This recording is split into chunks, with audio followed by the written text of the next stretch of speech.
नमस्कार, one India Hindi में आपका स्वागत है और मैं हूं आपके साथ विवेक। मोदी सरकार इस समय किसानों के आंदोलन का सामना कर रही है और ये आंदोलन अब सरकार के लिए किसी चुनौती से कम नहीं है, क्योंकि किसान लगातार सरकार के कृषि कानूनों का जमकर विरोध कर रहे हैं। किसानों ने अपनी मांगे पूरे नहीं होने पर देश की राजधानी दिल्ली को ब्लॉक करने और हाईवे को जाम करने की धमकी दी है। इस बीच बीजेपी के सोशल मीडिया के प्रमुख ने आंदोलन के खालिस्तान और माओवादी लिंक का आरोप लगाया है। बीजेपी आईटी सेल के प्रमुख अमित मालवीय ने दिल्ली के अरविंद केजरीवाल सरकार पर पहले केंद्रीय कृषि कानूनों को नोटिफाई करने और फिर दिल्ली को आंदोलन की आग में जलाने का आरोप लगाया है, क्योंकि खालिस्तानी और माओवादी इन कानूनों के विरोध के लिए सड़कों पर उतर आए हैं।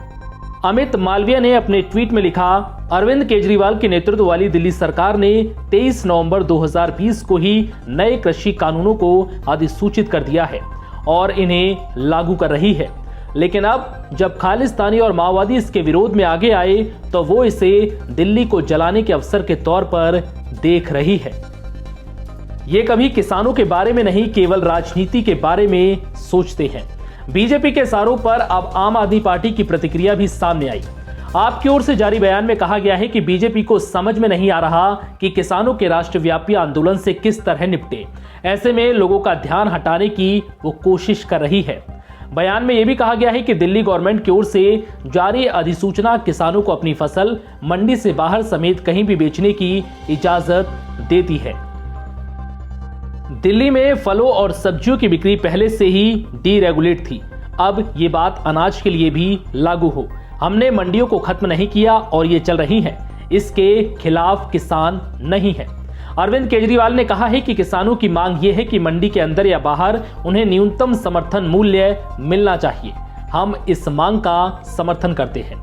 बता दें कि हरियाणा के सीएम मनोहर लाल खट्टर समेत कई बीजेपी नेताओं ने किसान आंदोलन के खालिस्तानी लिंक की बात कही है।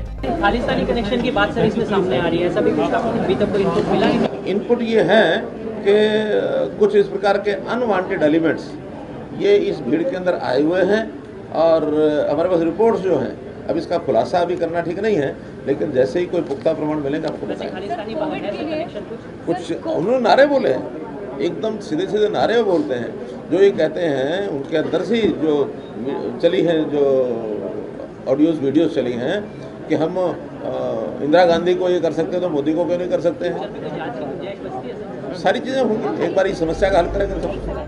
वहीं 3 कृषि कानूनों के विरोध में झंडा बुलंद किए किसानों ने दो टूक अंदाज में कहा है कि जब तक केंद्र सरकार इन कानूनों को रद्द नहीं करती वो हाईवे से नहीं हटेंगे।